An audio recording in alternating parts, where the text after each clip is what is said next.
school superintendent, he was in the Rotary Club, so he got them to set up those rides right on the school ground, where every day we could look out and watch, and then we could go beg our parents and ruin supper every night. My little brother and I begged, can we go to the rides? Please take us to the rides. Everybody else has already been to the rides. And my mother, she would finally say, let's get it over with. You think she wanted to go? She'd say, but boys, before we get in that car, let me tell you something. We are not going to eat junk, so don't even talk about it. Well, we would get over there and get out of the car, and my mom would say, well, we're here now, boys. What do you want to ride?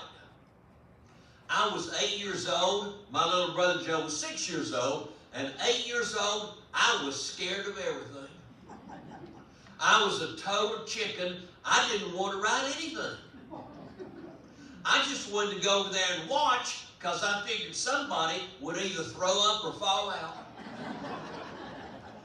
But my little brother, 6 years old, his little brain had not yet come together. And he would do anything. He'd look at the first thing he saw. He'd go, right there, right there, right there. I want to ride the swings and go around in the sky. And our mama would go, no, no, no. You cannot ride that terrible, dangerous thing. We do not even know who put it together. If it comes loose, you can fly through the air across the street and kill the Chambers little bulldog right in its own yard. And I was glad she said that because I didn't want to ride the swings. Well, but then he's going, right there, right there, right there. I want to ride the bullet. No, no, no. You cannot get on that terrible, dangerous thing. We do not even know who put it together. If it comes loose, you could land on the moon. I think, put him on there. Put him on there now. Well, but then he's going, right there, right there. I want to ride the fast one. No, no, no. You cannot get on that terrible, dangerous thing. We do not even know who put it together. If it comes apart, it could roll to Florida before you could get off of it. And when all that was over, we only got to ride one thing. The merry-go-round. And we didn't get on horses either, because those horses went up and down, and our mama didn't know who put it together. We had to ride on a little dumb bench that had ducks sticking up on the end. Well, every year those rides would stay in Waynesville, maybe a week or 10 days or so, and then they'd go off to some other little town, but they'd come back the next year. Now, 2 years passed. I was 10 years old. My little brother Joe was 8 years old, and the rides came back. And we started begging at supper time, can we go to the rides? We wouldn't eat junk if you made us. Rides are good for you. They make you grow. We hadn't gotten to go yet when one night we were begging away, and all of a sudden my daddy said, I got a great idea. Now wait a minute. Did any of you happen to grow up with a dad who, when he said, I got a great idea, it was a bad idea? Our daddy looked at our mama and he said, Lucille, you don't even like the rides. He said, why don't you stay home and do something useful? And I will take the boys. And when we went riding away in that car, leaving our mama at home, our daddy looked over at us and he said, ha ha ha. He said, we got it made now, boys. We can do whatever we want to do. You want to eat junk? We got over there and we got out of the car. Now, 2 years have passed since you've heard anything about my little brother. And in those 2 years, he had changed. I think his little brain tried to come together, and it missed. As soon as his feet hit the ground, he started bouncing like a bed spring. Let me tell you what he was like when he was 8 years old. We lived in a little bungalow house that had one bathroom. No, that was good. Because with my little brother, if we'd had 2 bathrooms, he would have wet his pants halfway between them trying to figure out which one to go to. And now in the middle of all those rides, he can't even decide what to beg for. He just goes, My daddy looked at me and he said, "You're the oldest, you decide. What do you want to ride?" I was ready. I said, "The merry-go-round." And we got on it, but this time I got on a horse. And I didn't get one in the middle either. I got right out on the edge where it was dangerous. Well, we rode the merry-go-round 8 times in a row. And then our daddy said, "Boys, let's try something else." He said, "There's a ride that wasn't here last year. Let's ride it. It's called the Octopus." And we went walking over toward this thing called the Octopus. It had the word octopus spelled out in yellow light bulbs. About half of them were burned out. It had big mechanical arms on it. On the end of each of those arms was a big silvery tubby-looking thing that opened up and had a seat up in there. And when we got over there, it was not running. No, they were still cleaning it up from the last ride. So we didn't get a chance to see what that thing could accomplish. Our daddy just said, "Oh, boys, I'll get the tickets." He ran over and came back and gave each one of us a ticket. My brother Joe and I ran. We jumped up in one of those seats. They closed it up and locked us in. And that's when we noticed our daddy had only bought 2 tickets. You think he was going to ride that thing? Well, all of a sudden, a greasy little man pulled a big lever, and good grief, it took off. It felt like the first thing it did was just pop your head off, so it had 2 different parts to work with. And then it took all the heads and spun them around, send them out in one direction. Took all the bodies, spun them around, send them out in the other direction. Left all your internal organs hanging in the air, hoping they could jump back on one end or the other, so it went back fast again. Pretty soon I knew I'd never have children when I grew up, and I had my head down between my knees, so my fingers in my ears, so my liver wouldn't squirt out through my brains. And I was hollering, "Oh, oh, oh!" And my little brother's just hollering, "This is fun, this is fun."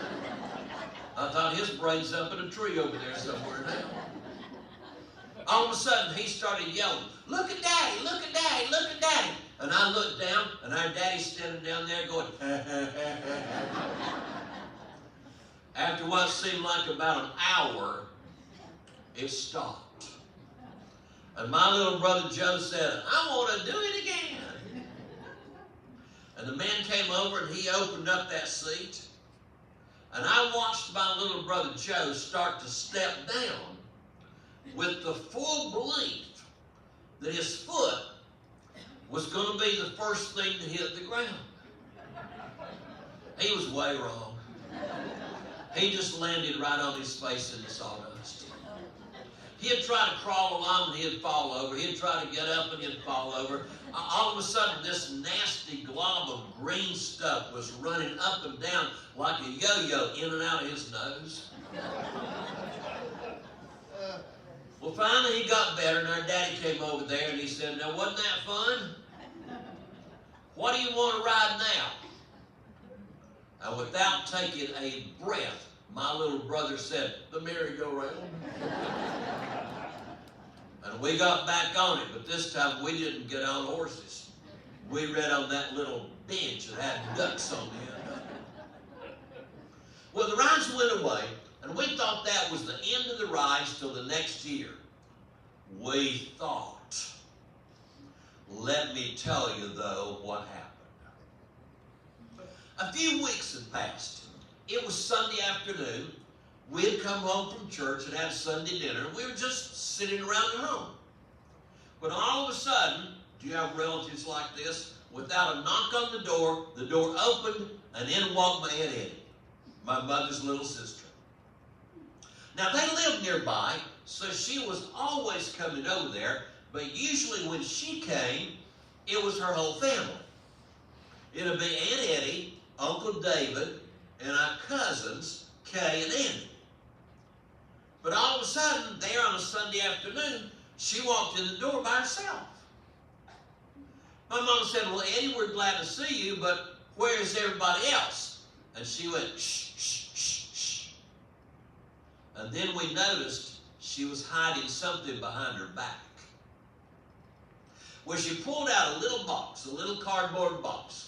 And when she opened the lid, in that box, there were 2 little kittens. Now, I got to tell you something about my mom. She grew up on a farm where she was the oldest of 9 children plus animals. And when she got off of that farm, she was through with animals and mostly through with children. You think we got to have pets? No.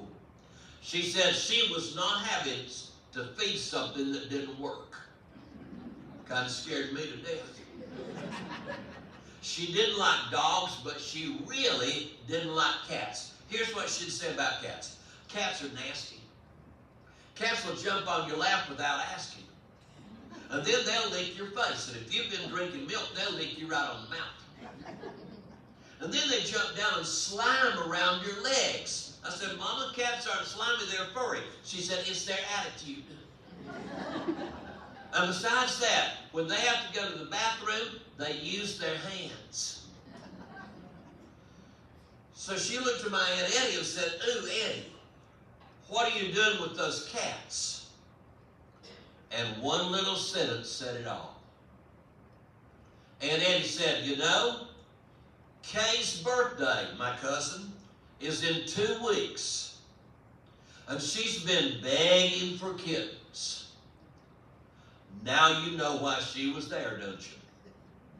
She wanted us to keep those kittens and hide them for 2 weeks until time came along for Kay's birthday. My mother had 2 words to say about that, N-O. Those things are not coming in this house. And Aunt Eddie said, well, I thought you would help me. It's only 2 weeks and I even brought their food.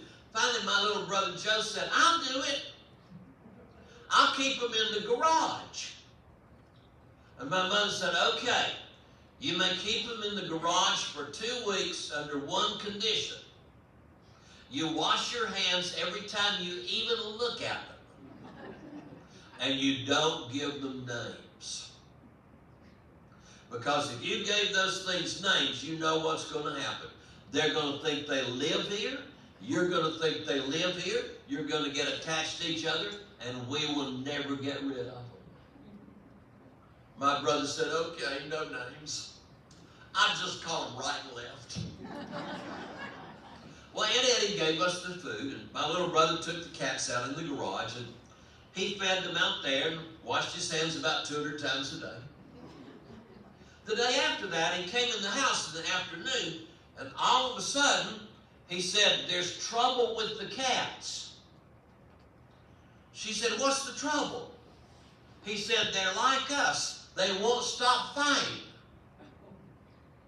And my mother thought a minute, and then she says, oh, I know. I've got an idea. On the back of our house, there was a little room that everybody called that room. You know what was in that room? Everything. Nobody on the face of this earth would need in 10 generations, but you might. In that little room was every folded up brown grocery bag that had ever come home from the grocery store. In that room was little curved plastic pans every time anybody had ever been in the hospital. There were bud vases. There were Christmas tree lights that didn't work last year, but don't throw them away. They might get healed during the summer. They might come back on next year. And generations of Easter baskets. So she went out there and came back with 2 big old Easter baskets. They still had little plastic grassy stuff in the bottom. And she said to my brother Joe, she said, here's what you do. Put one little cat in one basket. Put the other little cat in the other basket. Put them in opposite corners of the garage. They won't even find each other till Kay's birthday. And he took off out the door. About 10 minutes later, we heard screaming.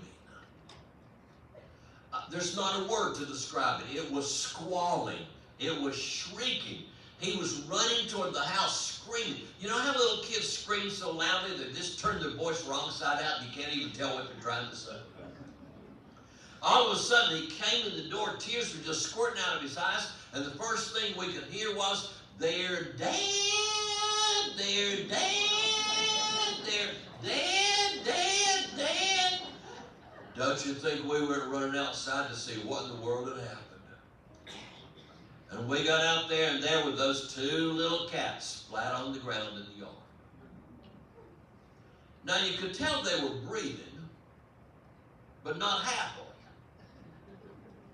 One of them tried to stand up, and it just fell over.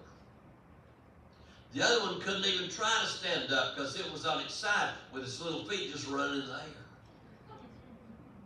And my daddy said, "Joe, they're not dead, but son, what happened?" He picked up those baskets. He said, "I let them ride the octopus." Then he just started crying. "They didn't do any better than we did." Well, then my mother walked over to those two little drunk cats, and we could not believe what we saw. She bent down, and with her own two little cat-hating hands, she picked them up. And she held them right up next to her heart like she loved them. And she started petting them, and they started purring so loudly the neighbors could hear them. And she kissed them on their heads, and she gave them names. She looked at one of them and she said, "You are pitiful." And she looked at the other one and said, "You are unfortunate. I better take you in the house." And she took them in the house where we lived. I don't just mean where we lived. She took them right in the kitchen where we ate food. And while she kept petting them and they kept purring, she got hold of the telephone and she called my Aunt Eddie. She said, "Eddie, there's bad news. I hate to tell you this, but you're going to have to get Kay some more cats because I love these and we're going to keep them." And for the rest of her life, every time you went to see my mama, you know what you had to put up with? Jumping in your lap, licking your face, rubbing around your legs, pitiful and unfortunate, my mama's first cats.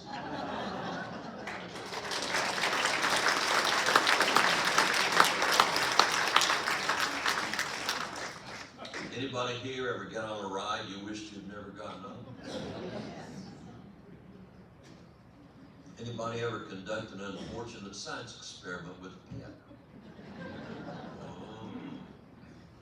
Ever do something that made your mother change her mind?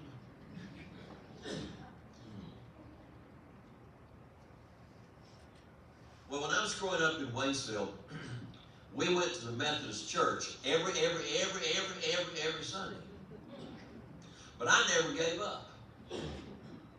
We'd get up on Sunday morning and sit down at the breakfast table, and I would say, "What are we going to do today?" My daddy would say, "Don't you know what day it is, son?" I'd say, "Yes, it's Sunday. There's no school. What are we going to do?" He'd say, "We're going to church." I'd say, "We went last Sunday." He'd say, "Well, we're going again because, you know, if we're not there, they won't really have church." I think, well, let's stay home, give everybody a break. No, it never worked that way. Sunday at our house always unrolled the same way. Only on Sunday, my mother would fix pancakes for breakfast. And then after breakfast, my little brother, my daddy, and I would go start getting ready to go to Sunday school and church. Well, our mother would attempt to totally fix our Sunday dinner so she could then slide it in the refrigerator, and then when we got back home after 2 or 3 semesters at church, we'd be able to eat before we flat starved to death. And then we get in the car and we start driving. My dad started driving into town, Now, the first hour was Sunday school, and for little boys, that was not bad. Because if you brought a dime for the collection, and you could remember one new Bible verse, you got to play the rest of the hour. And then we'd get out, and my little brother and I would meet up, and we'd try to decide, whose turn is it? Whose turn is it to ask the big question? Do we have to stay for big church? And there was only one answer. It came from my mother. Yes, go to the bathroom. I don't need to go to the bathroom. Go anyway. I just went. Go again. I can't. Try. Because in those days, we were only allowed to do two things in church. Behave. And that did not include running back and forth to the bathroom. We knew we could wash out of church on Noah's second flood, and we would still never, ever be officially excused to go to the bathroom.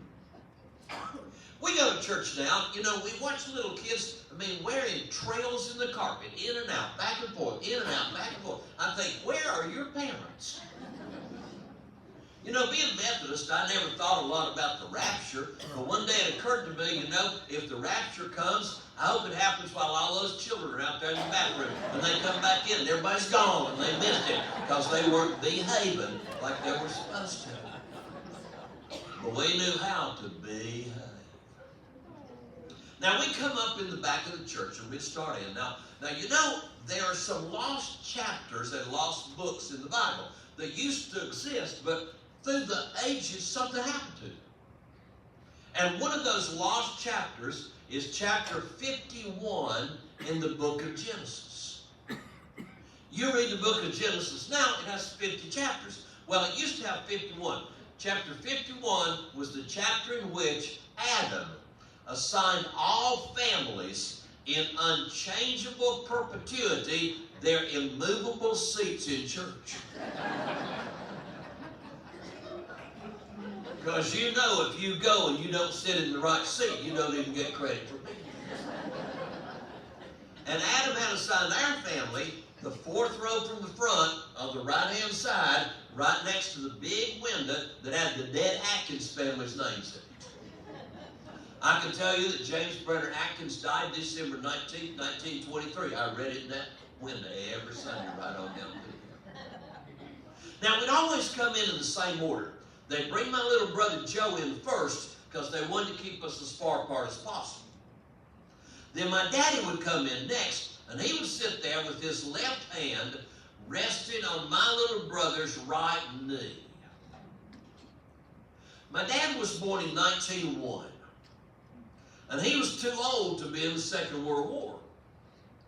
But for what was called his wartime home defense duty, he took Red Cross training and taught Red Cross first aid classes, which meant that he knew every pressure point in the human body. And so he would sit there with his hand on my little brother's knee, and if that little boy just had an untoward thought, our daddy could go, and I'd have a limping brother for about 3 days. Our mama would come in next, and my dad would sit there with his arm around her like he loved her. But mostly so that when I came in last, he was ready for my shoulder right there. Well, we were sitting there one Sunday, and you know, back in those days, we did not have air conditioning in church because that would have made it comfortable. And in the fall of the year, when it started off cool in the morning, but a lot of people got in there and then it got hot, one of the ushers would ease down the side because each of those big dead family windows had a little chain on it. You could pull it, and a big section of that window would open up, and the air could come through. Well, it was about the 1st of October, and it got too hot, and Harley Nolan was ushering, and he eased down the side, and he pulled the dead Atkins chain, and that window opened up, and hiding outside that window, waiting, was a heathen yellow jacket. And it came in that window and started shopping around. It went sneaking around. I had my arm up over the end of that pew like I was big. And that yellow jacket came up over my shoulder and landed right there and just stung the Methodist out of me. And I just showed it to my mother. And she went, shh. And I hadn't even said anything. I said, Mom, I got stuck. Shh. It hurts. Shh. I need to go out. Shh. I'm trying to listen to the sermon. And I had to sit there for the rest of that endless Methodist hour watching my finger change colors and swell up to be about 3 times as big as it was born to be. And we got home, the totality of first aid treatment I got was 1 little drop of spit on my mama's finger stuck in the baking soda box and then held where I got stung. I said, Mama, why didn't you let me go out when I got stung? She said, we don't leave church for frivolous reasons. I said, it was not frivolous, it hurt.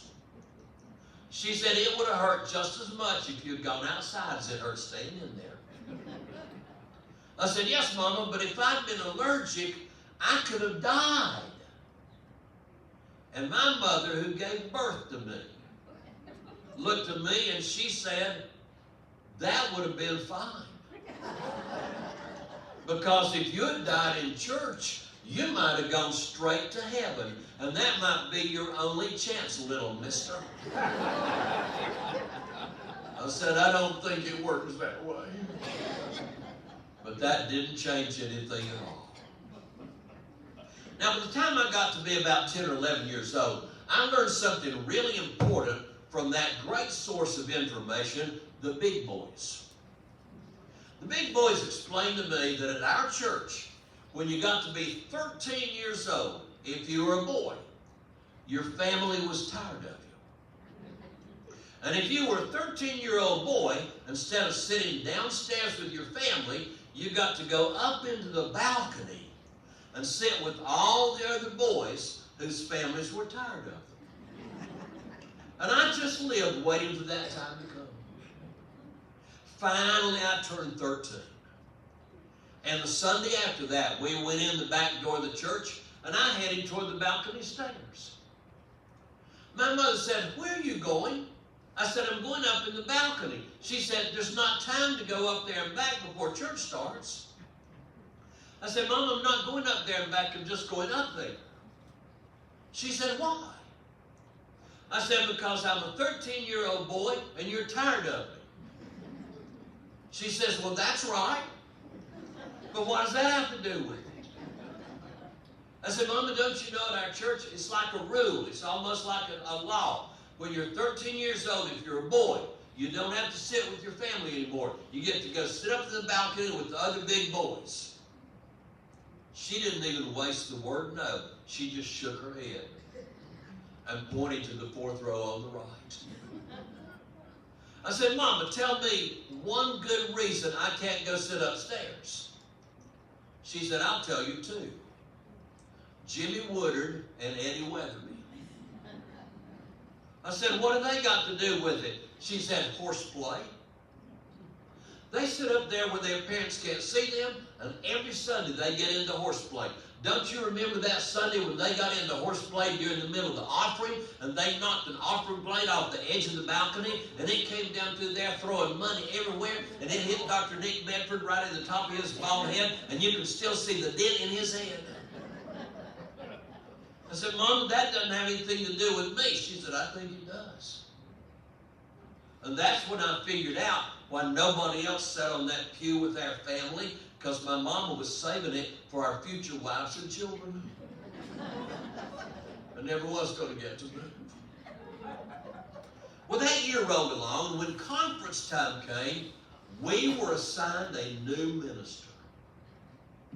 His name was Mr. Brindall, but my dad didn't call him that because, you see, my dad, well, he had nicknames for all our ministers. Some of those I can't tell you.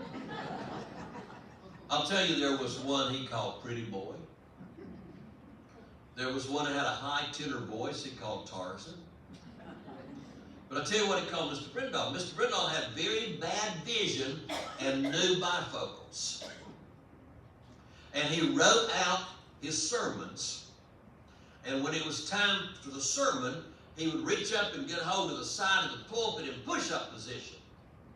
And then he'd go down and read a little bit and come up and say it out loud. Read a little bit and say it out loud. Read a little bit and say it out loud. But my daddy's nickname for him was Old Push-Up. Well, we were in there one Sunday, and it was about time for the sermon to start, and just about the time Old Push-Up really got going, there was a little tiny odor like something was burning. And Old Push-Up's smell must have been as bad as his vision. He never smelled it. He just kept going. He was just getting wound up. And in a few minutes, little wisps of white smoke started coming up down at the baseboard below that window wall. And the Jennings family behind us saw that smoke, and they got up and left. The smoke kept coming. It got up about as high as where people were sitting. And the Medfords, Dr. Nick with a dent in his head, they got up and left. And the smoke started spreading across through the congregation. And in front of us, the Hammocks, Dr. Frank and Dr. Doris, they were both doctors. They gathered up their children and left because they knew they were indispensable. And about that time, my mother leaned down and she said, "Let's go." And I looked up at her and I said, "Shh." She said, "Something's burning." "Shh. We need to leave." "Shh. I'm trying to listen to the sermon." And she gathered up my daddy and my little brother, and they crawled over me and left me in there. I wouldn't have left that place for anything on the face of this earth. By the time the firemen got there, Old Push-Up and I were the only two people left in that old place. And it was so full of smoke you couldn't even see through. Well, here's what they discovered. It was about the 1st of December. And down under the sanctuary, in an old superannuated Sunday school room that was now being used as a storage room, that's where all the Christmas decorations were stored. And that was the day to get all those corrugated cardboard boxes out of there, out of there, out of there. Well, in that old Sunday school room, there was an old open flame gas heater, and somebody lit it up just to see if it still worked, and then forgot about it. And then they started pushing empty boxes back in the door. You know, it's easier to just push them in the door than to put them in and organize them. And they just covered everything up. It's a good thing it was closed up tightly. They never really burst into wild open flame. They just turned a whole lot of that cardboard black and made a lot of white smoke. So everything was okay till we got home.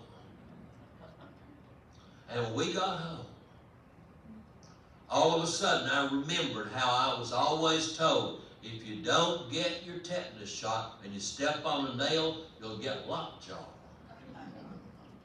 Because I thought my mother had stepped on a nail. What? No, really,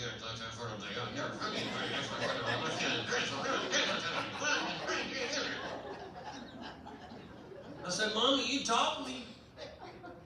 She said, "I taught you what?" I said, "You taught me you don't leave church for frivolous reasons."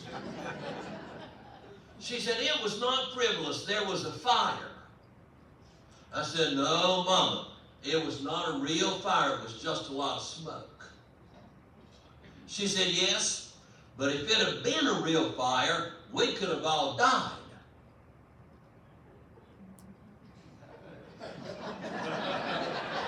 I said, "That would have been fine, Mama.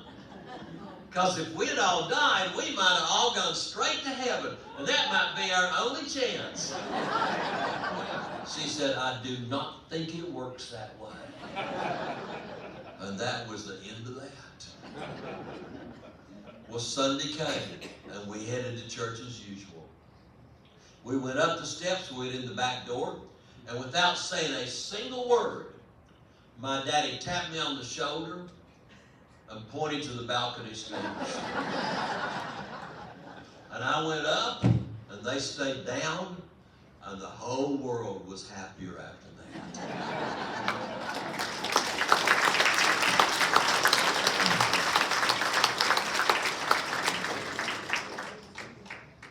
In 1963, I returned to the campus of Davidson College to begin my sophomore year. During the summer, there had been a big construction project. They had dug out under the end of the Chambers classroom building, and there was some kind of new big sort of extended kind of half underground, half above ground, semi-basement room. Pretty soon we found out what it was. During that year, IBM had leased to the college a huge mainframe computer, hoping that at the end of the year, like what was happening on other campuses, that the college would end up buying it. And all of a sudden, we began to learn about a computer. It was half as big as this room. And we could take, like Fortran, we could take computer language and learn about this. But there were all kinds of promises that went along with this new gigantic IBM computer. You know, things like this. This is what we heard. You know, when you go to register for classes, they won't even have a schedule. Everybody will just register for every class exactly that they want to take, and then they'll feed it in that computer, and somehow magically that computer will generate a schedule that will make every bit of that magically work. You think that worked? No.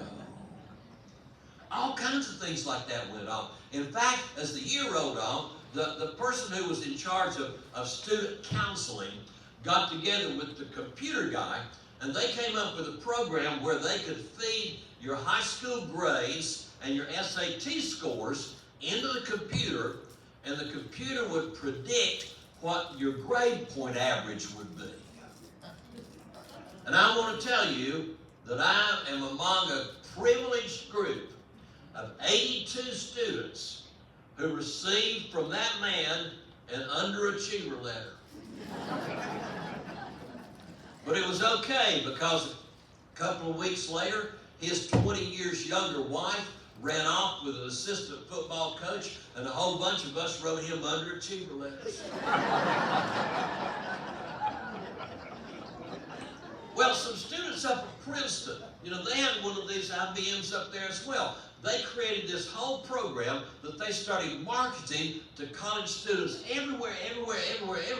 It was called 5 Dates for $5. You could send in your $5, and they would send you this huge, long, survey thing where you could create an imaginary, untruthful life for yourself. You could create an image of yourself that was just like you thought the girl that you wanted to be with would like.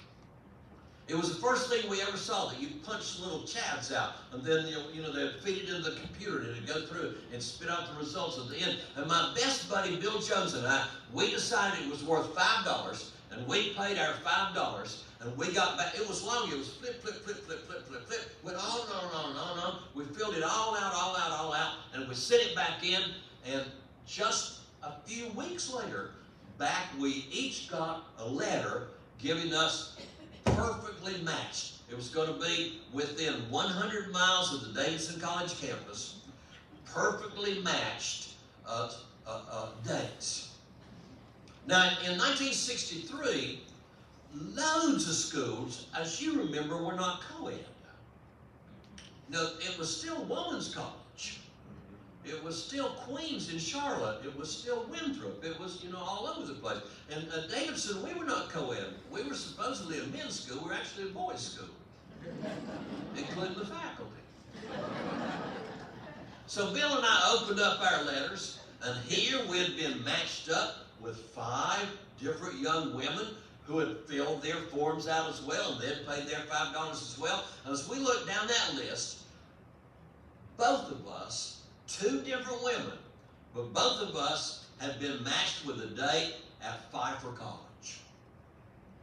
And we decided the thing to do was we would try to make a plan to see, and we said, let's try Sunday afternoon because daylight will be safer. Now, I must confess that in high school, I've never had a date. The Davidson College campus was not co-ed. As a freshman, I'd never had a date. The computer matched genius was going to fix me up for the first time ever in my whole life.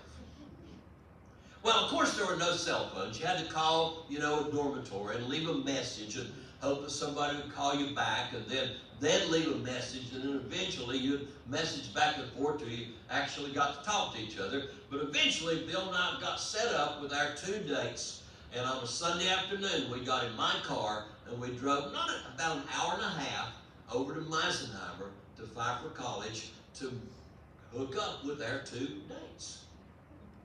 Well, the 2 women we were paired with were in different dormitories. So we parked the car here. We planned to meet back in an hour and a half. That was going to be our limit, an hour and a half. And I headed into the dormitory where my date was, and Bill headed into the dormitory where his date was. Well, I got inside, and there was a guard, there in the women's dormitory. And I told her, who I'd come to see. And she called upstairs and called her down, and then she and a person beside her began to talk to each other in what I learned later was code. Because one of them said to the other, "Oh, she has such a nice personality."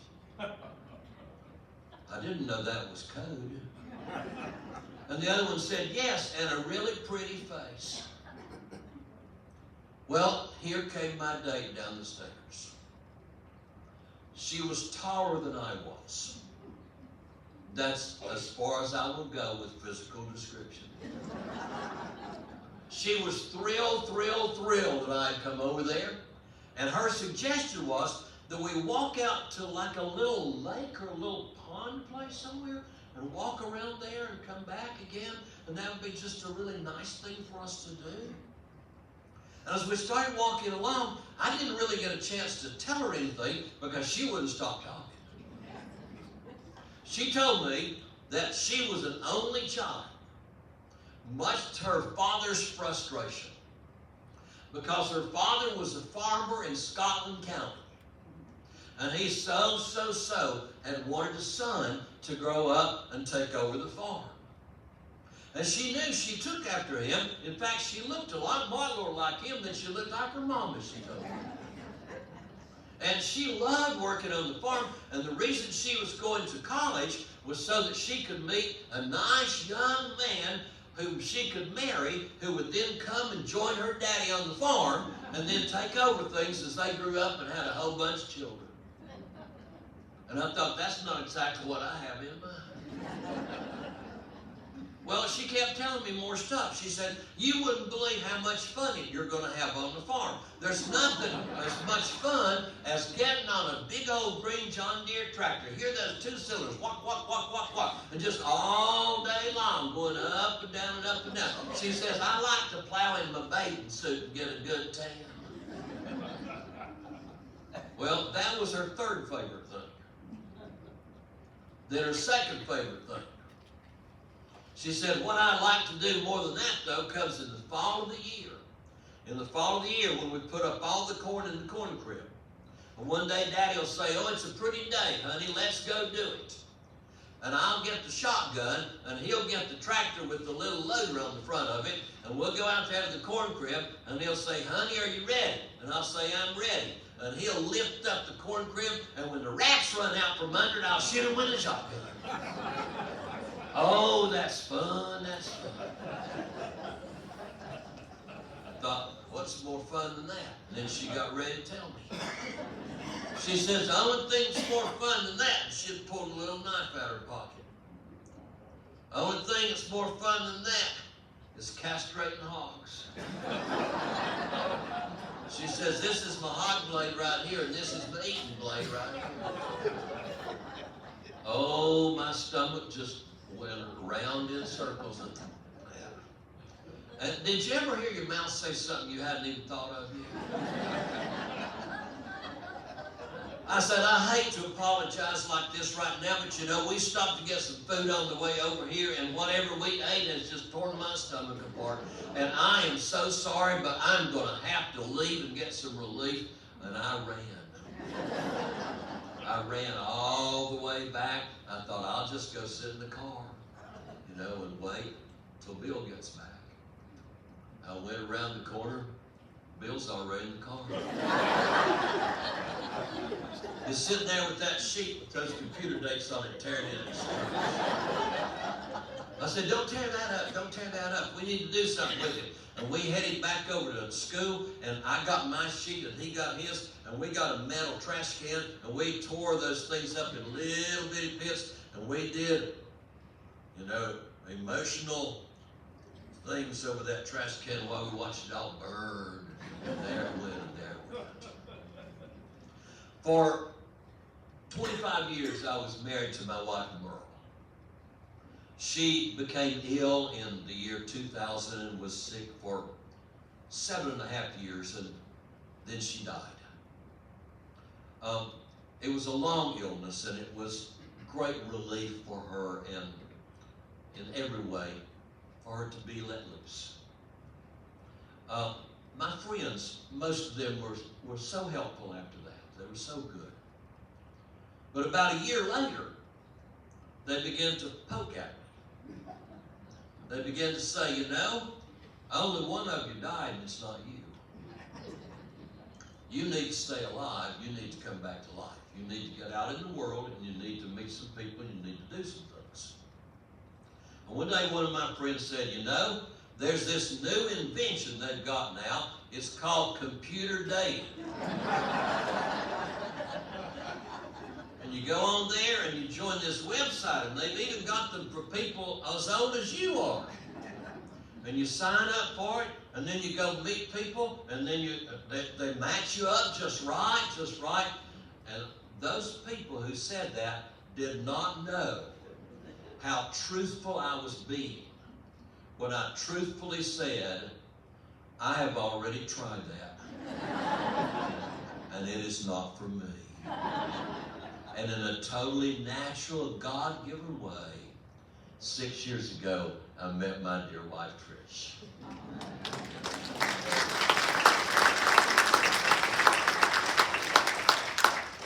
Well, you have used up a perfectly good hour, taking nothing but words and making stories out of them. Thank you for the work you've done. All I have is words. And you take those words and turn them into pictures of people and places.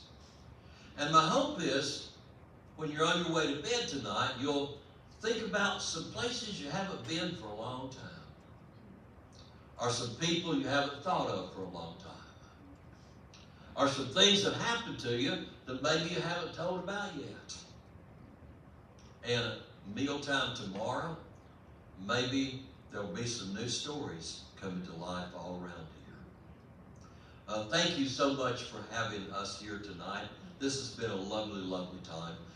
Be careful on the way back to rooms. Sleep sweetly and well. Tell about all your dreams. And thanks once again. Good night.